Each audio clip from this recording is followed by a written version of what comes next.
And now, from the CFTK-TV studios, this is Open Connection with your host, Robert Pictou.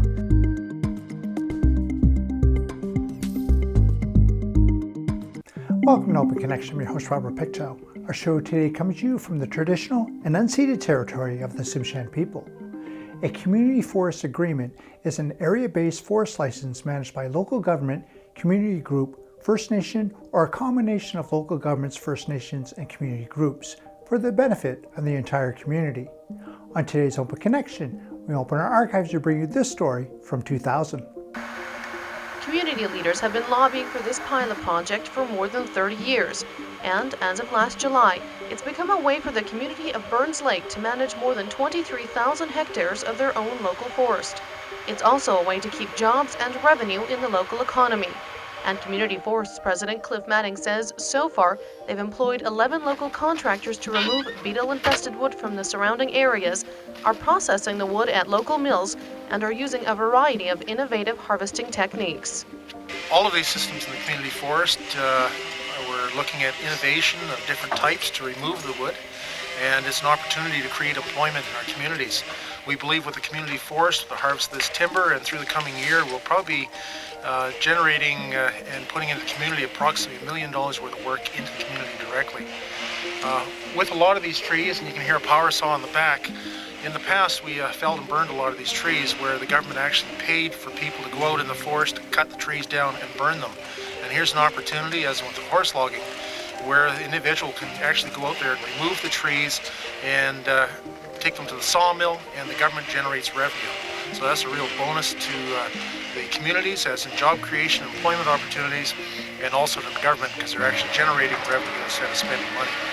Some of those techniques include using both machinery and manpower to selectively log beetle-infested timber. Manning says logger Alfred Horning is one of the most efficient around, using horses to harvest his trees. Well, our goal for a day after the horses are seasoned and everything is 35 meters a day. That's one highway load a day. Okay. And we're bucking everything right now at a 50-foot length for the horses. Manning says it took 4 years of lobbying the province to convince Victoria they could be capable of managing their own forest. And he says for the next 5 years, the local economy should benefit from this agreement. Community forest, being that it is a community corporation, we are answerable to the community.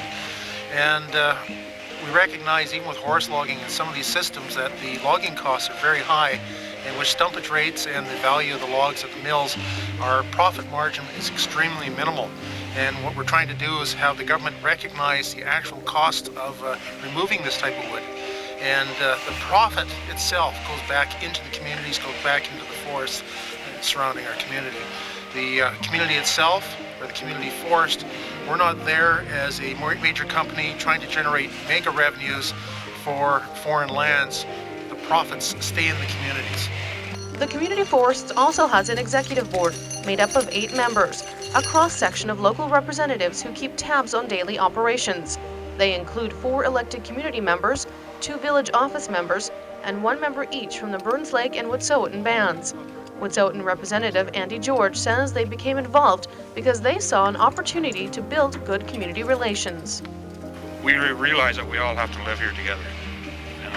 Building that strong relationship through economics and management is, I see, a very positive move, not only for the Wet'suwet'ens, but for the local non-natives in the area. George says First Nations have also been working very closely with the Forests Ministry and local community to make sure all of the resources coming from the forests are being properly managed. I think part of through this whole process, we're not just looking at trees anymore. We're looking at sustainable forest management, which takes into consideration of all resources. Through the vision of the Wet'suwet'en hereditary chiefs and our culture alone, we don't just look at one resource. One resource does not have more value than the other. So through the processes that we're currently going through, we look at all resources within a chart area before we make a decision, because of it's a strong belief within our system that no one resource does not take precedence over another. Open Connection will be right back after these messages. And now, from the CFTK-TV studios, this is Open Connection with your host, Robert Pictou.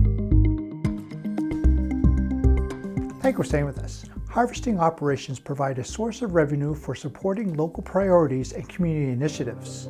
Harvest rates and exact locations within the Community Forest Agreement can be set to meet locally determined objectives and interests. About 3.5 million cubic meters of timber is currently allocated for small tenures such as community forest agreements and woodlot licenses. Let us return to the archives with Cliff Manning. Meanwhile, communities around the province, including Terrace, are watching this experiment at Burns Lake. Manning says if other communities are interested in the community forests concept, it could work out well for them. As for Terrace and any other community in our province, it's a wonderful opportunity for public involvement, for the public to get involved, sitting down at the table with First Nations and non-First Nations to address the issues of managing our forest lands surrounding our community, because the forests belong to the taxpayers of British Columbia, that they should have an opportunity to get involved in managing that land base. And there's no finer opportunity than through community forests. Last fall, the Premier announced the province would create up to 18 new community forests, but that will happen on a community-by-community basis. Only one allowable annual cut becomes available. That can happen when licenses are transferred or non-renewable timber agreements expire. So far, though, no new opportunities have been advertised. But people in Terrace are interested in the community forest concept. Richard Lindstrom represents a group of very small forestry operators who've had a hard time accessing small volumes of timber for value-added operations. We just don't have any access to fiber. Without that fiber, if you have no supply, how do you make a product? It's that simple. The vast quantity of the available wood in the area belongs to the major licensees, and we have to pick up the scraps that are left over. The Timber Trust complained last year that sales under the Forests Ministry's small business program were too large for operators of their size. The sales are just far too large. You have to come up with a 10% deposit to make this happen. And a sale of 50,000 meters with the going stumpage rates, that's just unattainable. For the average person, for the family-run sawmill / contracting and logging outfit, they just can't come up with that kind of money. That's just ridiculous. And for that matter, the amount of wood, we can't handle it anyway. Lindstrom's group sees a community forest as one solution to its members' problems. At its urging, Terrace City Council has committed to considering an application when the opportunity arises. But Councillor Val George says the forest would have to be large enough. I think you have to have sufficient wood in that community forest that you can harvest so that the community has some significant say in the local processing of timber. We figured approximately 20,000 hectares would service the needs of everybody quite handily. And that didn't, and we were being quite objective about this, taking into consideration things like fish creeks, different species of wood, for example, deciduous coniferous, whatever needs somebody might have, kept into account aesthetic purposes. I mean, selective harvesting is what we were after, as well as local interest in the mushroom.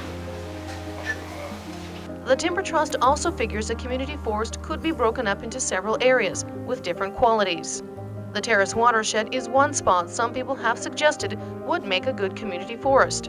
City Council raised the question again when high winds knocked down about 40,000 cubic meters of wood 2 summers ago. However, when the Forest Ministry made plans to salvage it, there wasn't time to do anything else, and there were doubts about whether a sensitive watershed would be the best location. The city also has concerns about the cost of putting together an application for a community forest. When the offer Burns Lake got in on came up, Terrace estimated it might cost $200,000 for a consultant just to draw up a proposal. Officials with the Forest Ministry admit the application process is pretty onerous, but managing a community forest is also a big commitment, and the government wants to have assurances it will work. Back at Burns Lake, the concept is now being put to the test. Manning says they expect to harvest about 22,000 cubic meters of timber from the forest before breakup. And if all goes well in the next few years, other communities may also take a serious look at establishing their own community forest. Open Connection will be right back after these messages.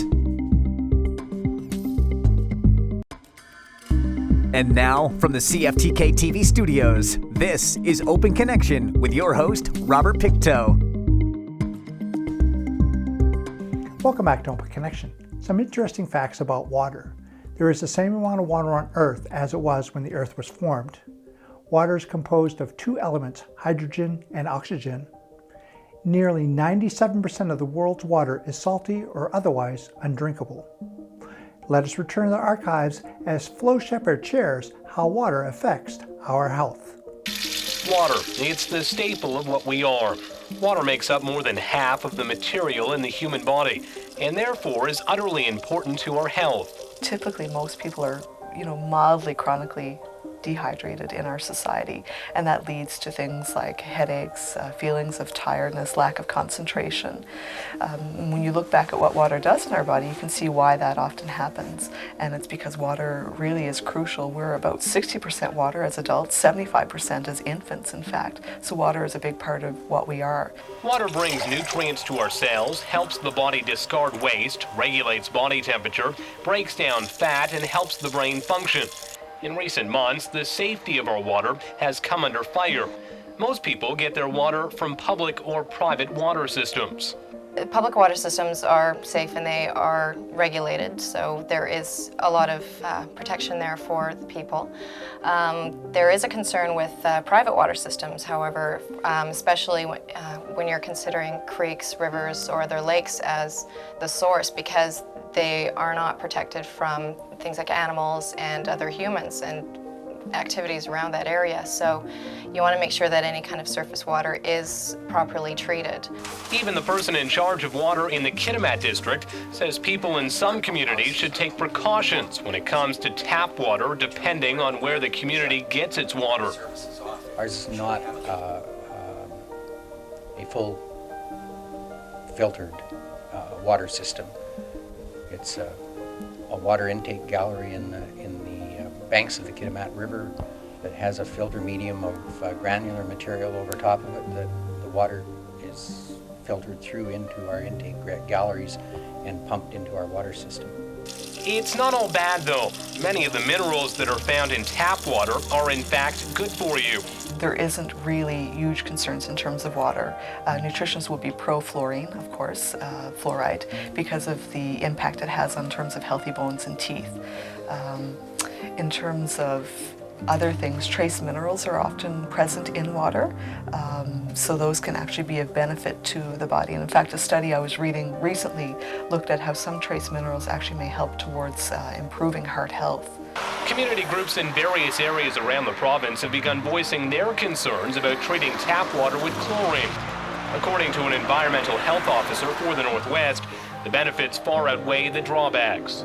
The benefits of chlorinating the water definitely outweigh any kind of risk that chlorine may pose.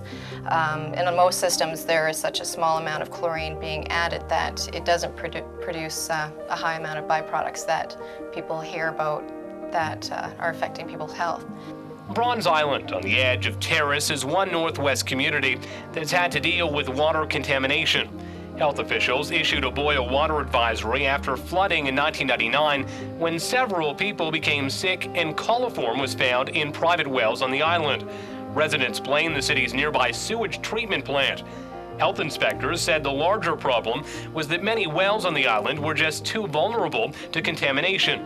They've suggested hooking Bronze Island to Terrace's water supply or building a community system. Problems such as these can be partially dealt with using chemicals.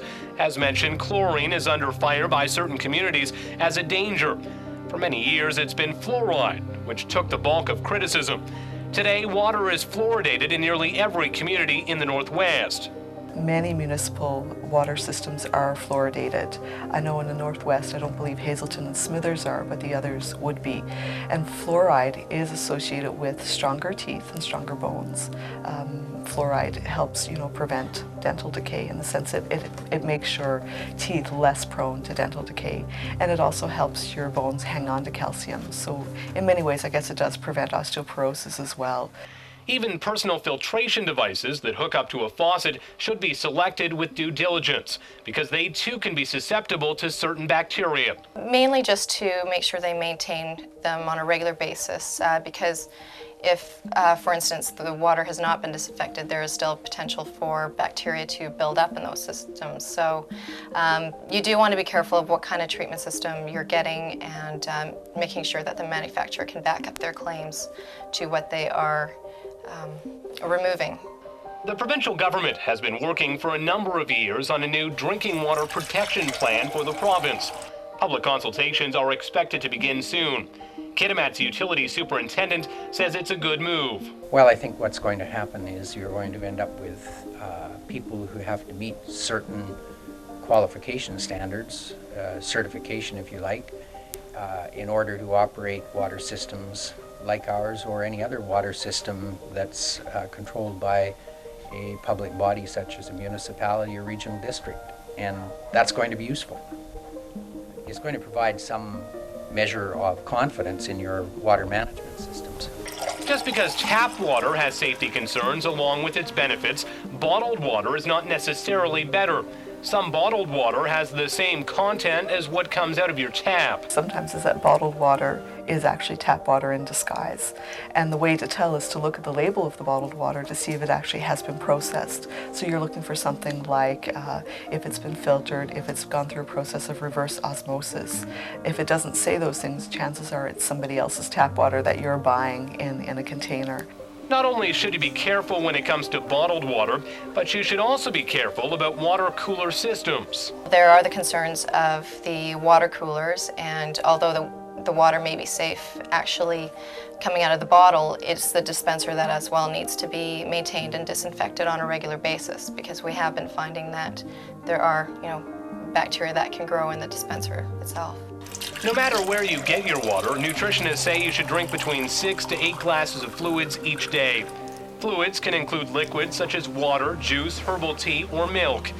When you become thirsty, it's a sure sign that you're already dehydrated. But beware, drinking too much water can also be dangerous. You can drink too much water. Simple one would be 10 liters a day. Beyond that, people can typically drink up to 10 liters a day without any ill effects. Now that's if you have healthy kidneys. People that have kidney disease actually often have restrictions in terms of how much fluid they should have in a day. And you can get a number of ill effects, even up to death from water intoxication, which is drinking too much water. Open Connection will be right back after these messages. And now, from the CFTK-TV studios, this is Open Connection with your host, Robert Pictou. Mount Layton Hot Springs is reputed to be the second largest hot spring in North America and the third largest in the world. Visitors and locals enjoy the therapeutic value of the natural non-sulfur mineral water, which is treated with ozone system, the first in the public pool in Canada. In this final segment of Open Connection, we return to the archives as Bert Orleans shares his vision for Mount Layton Hot Springs. The odd-shaped buildings that have been under construction for some time at the Mount Layton Hot Springs Resort are part of an extravagant expansion plan by owner Bert Orleans, and he's been working on it for a number of years. One was built around the second biggest pool, and which now will be an indoor pool, so it can be used all winter without people being exposed to the cold air. And it's one of two buildings. The other one is basically a big conference room, and with the second floor and the first floor, a restaurant area. People can sit on an open balcony and watch their kids playing in the UFO water park. By incorporating one of the 8 hot springs on the property into the building, Orleans hopes to create a distinct atmosphere. The building we're in right now will have 18 apartments, fairly large, and apartment suites like. And this building again will be adjoined to a third building, which will have about 60 hotel rooms. So you have all the tropical indoor environment in this building because of the hot springs, with tropical plants and a very relaxing atmosphere. Both new buildings are being built by a small crew, including Orleans, and with materials harvested from the resort's property. Most of the lumber came off the land and was built out here. Well, it kept local people busy, and I don't know how much money I saved doing it, but it's going to be, to say the least, a very interesting complex. The extensive expansion plan also includes an 18-hole championship golf course along Lake Else Lake. The area is cleared, basically, and right now we're using it for a farming purpose. And if the economy turns around slightly, we're ready to go. It would be an 18-hole, first-class golf course, adjacent to the lake, close to the hot springs, and it's a beautiful area. Orleans is quite hazy as to when any of the projects will be completed, especially after recent problems with the Department of Safety and Engineering over one of the resort's 3 water slides. The department says the slide tower isn't safe and shut down the slide in 1997 until the resort made some improvements. The slides were recently shut down again because they were in even worse shape, according to an inspector with the department. Orleans says the slides are safe. To the best of my knowledge, it is, and we used it until about noon on December the 20th. And no ill effects, or not even a scratch was reported by about 100 plus kids, 2 busloads that came in about that time. The ordeal has been difficult for the resort, according to Orleans. It's quite an attraction, and to receive such short, no notice at all, and no explanation why, it was pretty hard to deal with.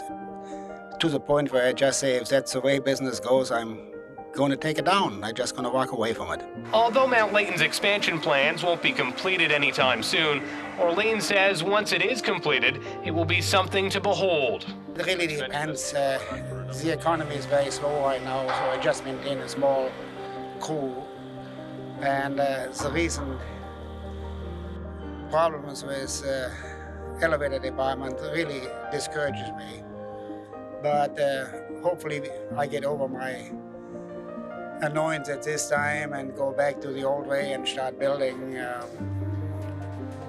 I think in a year or 2, this could be a working complex.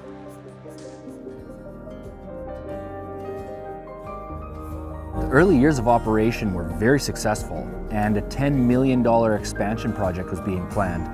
A large conference center was being built and a whole bunch more stuff to follow, but in the 1990s, a recession ended up bringing the construction to halt. This was just one of several issues that ultimately the resort would not overcome. Over the next 20 years, nothing really progressed with the expansion project, but the resort remained open and was enjoyed by thousands of people. But it didn't take long for the British Columbia government to step in with new regulations demanding that they chemically treat and chlorinate the hot springs, no different than you have to treat a pool.